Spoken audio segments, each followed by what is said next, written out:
Brought to you by V-Guard, co-powered by Sensodyne. वंचितचे सर्व प्रकाश आंबेडकर माझ्यासोबत आहेत.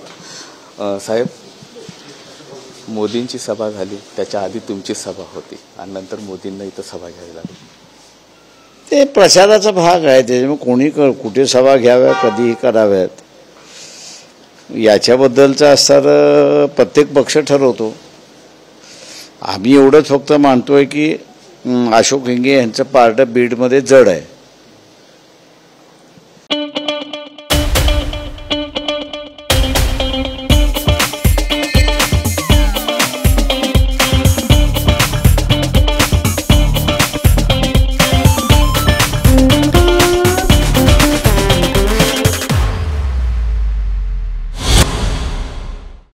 शरद पवार देखील आता 2 दिवस बीडच्या मुक्कामी आहेत.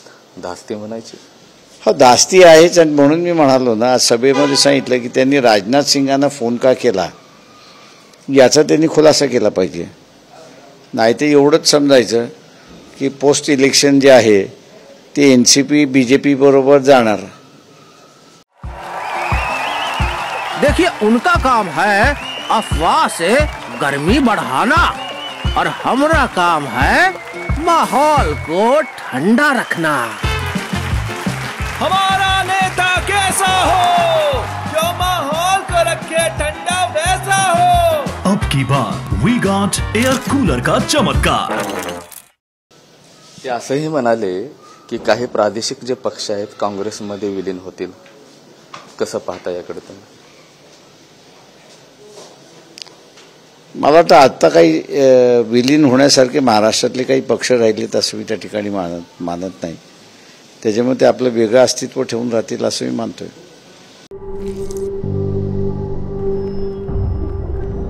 झिंझिण्यांपासून त्वरित आराम मिळवा सेन्सोडाईन रॅपिड रिलीफ बरोबर.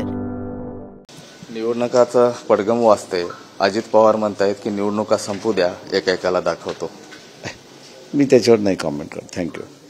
साहेब, आता इथून तुम्ही जाताय, अनेक तुमच्या सभा होत आहेत, कसा प्रतिसाद मिळतोय? प्रतिसाद चांगला आहे. म्हणून आम्ही म्हणतोय की इथे लार्जेस्ट ऑपोजिशन पार्टी म्हणून वंचित बहुजन आघाडी उभी राहिलेली आहे. त्याच्यामुळे हे फार मोठं अचीवमेंट आहे, आम्ही असं त्या ठिकाणी मानतोय. मनोज जरांगे पाटील सध्या त्यांचं पण काम चांगलं आहे, ते तुम्हाला दैवत मानतात. अशोक हिंगे पाटलांना मदत होईल असं वाटतं? मला वाटतं त्यांनी अगोदरच सांगितलेलं आहे की दोन्ही आघाड्यांना मतदान देऊ नका. इंडिकेशन त्यांनी देऊन मोकळे झालेत. त्याच्यामुळे त्याचा फायदा अशोक हिंगेंना आहेच. चलो, थँक्यू. दोन्ही आघाड्यांना मतदान करू नका असं इंडिकेशन दिलेलं आहे, असं प्रकाश तथा बाळासाहेब आंबेडकर बोलताना आपल्याला पाहायला मिळतात. Camera person me Mahendra Kumar Mudholkar, TV9 Marathi, Beed. Brought to you by V-Guard, co-powered by Sensodyne.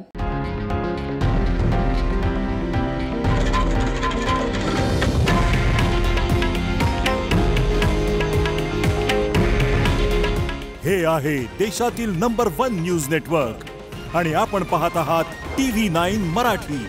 काळजी तुमची, हित महाराष्ट्राचं.